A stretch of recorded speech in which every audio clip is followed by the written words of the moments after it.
धन्यवाद देते हैं कि आपने हमारी इस पीड़ा में हमारी बात को सुनने के लिए आए हैं। मैं मेरी ओर से आपका स्वागत करता हूँ। क्या उद्देश्य है सरकार का? ये जो टिकट का घमासान और घटनाक्रम हुआ है, 41 लोगों की जो लिस्ट जारी हुई है उसमें जिस दिन ये कागज प्रिंट हुआ, टाइप हुआ है, वो थी 1 तारीख। 1 तारीख को ये तय हो गया था कि भाई सांचौर से पार्टी की तरफ से अधिकृत उम्मीदवार देवजी भाई पटेल है। 9 तारीख को हमारी यात्रा की रैली थी।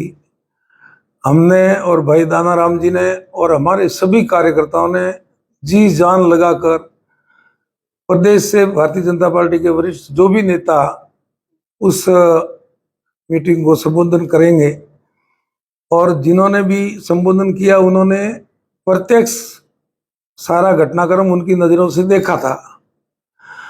और उसमें जनता की जो भावना, जनता का जो आश्वासन, जनता का जो आशीर्वाद था, वो सिर्फ और सिर्फ जीवाराम और दानाराम के प्रति ही था। तीसरी वहां कोई बात थी नहीं।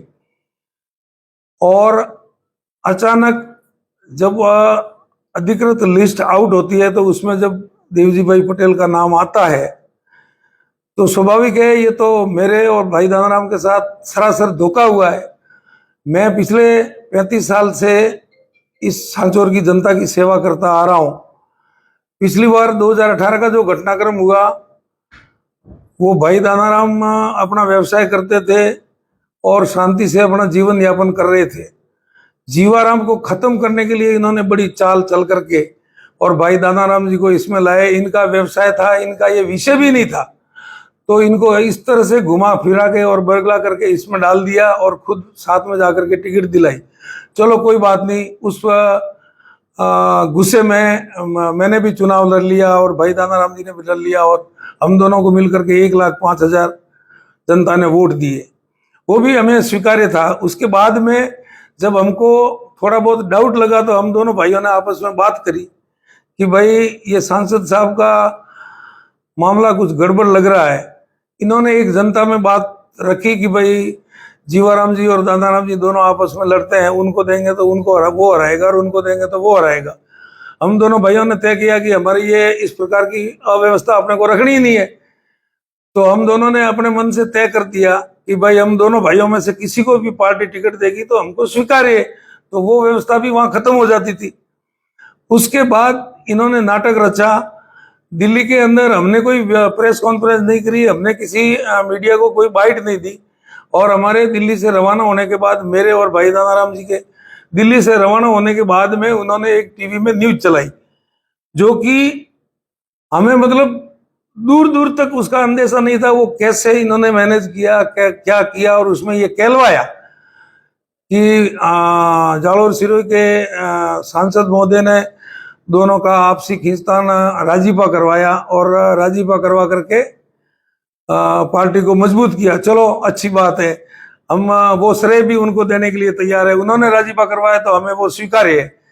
लेकिन जब हम दोनों वहां दिल्ली में हमारे शीर्ष नेतृत्व को भी ये कह करके आए थे कि भाई हम और दानाराम, जो ये आपके पास जो खबरें आ रही है कि भाई दानाराम जी को टिकट दी तो जीवाराम जी हराएंगे, जीवाराम जी को टिकट दी तो दानाराम जी हराएंगे, ऐसी हमारे आपस में कोई बात है नहीं। हम दोनों एक है।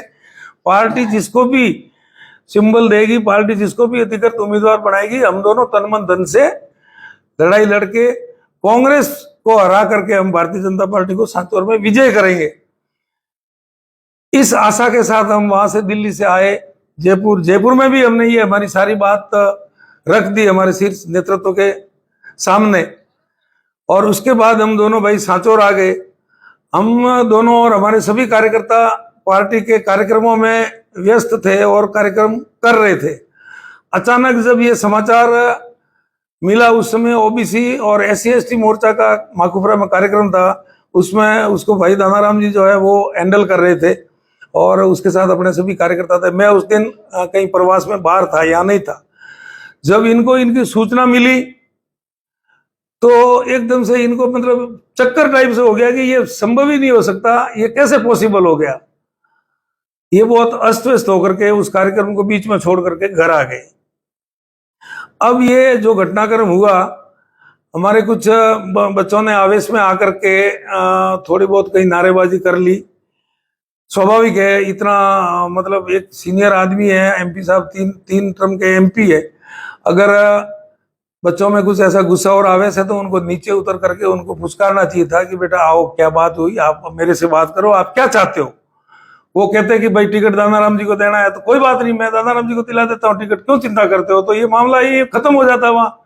उस मैटर को इन्होंने एमपी पड़े का दोष दिखा करके और मतलब एसपी साहब को फोन किया, पुलिस वालों को फोन किया, उनके खिलाफ मुकदमा दर्ज कर दिया। ये एक वरिष्ठ व्यक्ति को शोभा नहीं देता। आज जब हम कल वहां से रवाना होकर के आए जयपुर से, तो हमारे हजारों हजारों कार्यकर्ता, समर्थक, जिसको हम छत्तीस कौम का एक परिवार कहते हैं, उन्होंने सामने से आकर के कल का जो घटनाक्रम आपने देखा है, उन्होंने किस प्रकार से हम दोनों भाइयों का स्वागत किया है। टिकट मिलने के बाद में तो स्वाभाविक है लोगों का आना, लोगों की भीड़ होना, लोगों की बधाई देना, लेकिन टिकट कटने के बाद में कम से कम 2000 गाड़ियों का काफिला और 20-25 हजार लोग, ये क्या दर्शाते हैं? उन लोगों की क्या मानस है, उन लोगों का क्या विचार है और वो लोग क्या चाहते हैं। इस बात से स्पष्ट संकेत ये है कि माननीय एमपी साहब स्वीकार्य नहीं है। भाई दानाराम और जीवाराम दोनों के बीच में किसी को भी पार्टी टिकट दे, हम सभी कार्यकर्ताओं को वो बात स्वीकार्य है। ये इस बात का नमूना और प्रूफ था। अब हमने शीर्ष नेतृत्व से सारी बात करके, अभी भी करके आए हैं हम, कि हम दोनों में से आप किसी को एक को दे दो और हम भारतीय जनता पार्टी को जीता के लाएंगे, वरना देवजी भाई का वर्तमान स्थिति में यहां से जीतना संभव नहीं लग रहा है। हम तो पार्टी के कार्यकर्ता है, पार्टी के साथ थे, पार्टी के साथ हैं और पार्टी का साथ रहेंगे, लेकिन जनता जनार्दन जो है ना, वो जब तक उनके मन का, पसंद का उम्मीदवार नहीं आवे तब तक वोट लेना इट इज वेरी डिफिकल्ट। वो हम कितनी भी मेहनत कर लेंगे तो वो मानने वाले नहीं है, उनको हम कैसे मनाएं। वो हमसे ये सवाल करते हैं कि आप तो कह रहे थे ना कि हमारी टिकट पक्की है, हमारी टिकट पक्की है। आप दोनों ने फिर जब एक हो गए और दोनों में से ये तय कर लिया कि भाई हम दोनों में से किसी को भी दे, तो आपको दोनों को नहीं मिली। अब आप किस मुंह से, किस भाव से हमारे पास वोट मांगने आए हो? हमारे पास उस बात का क्या जवाब है? धन्यवाद।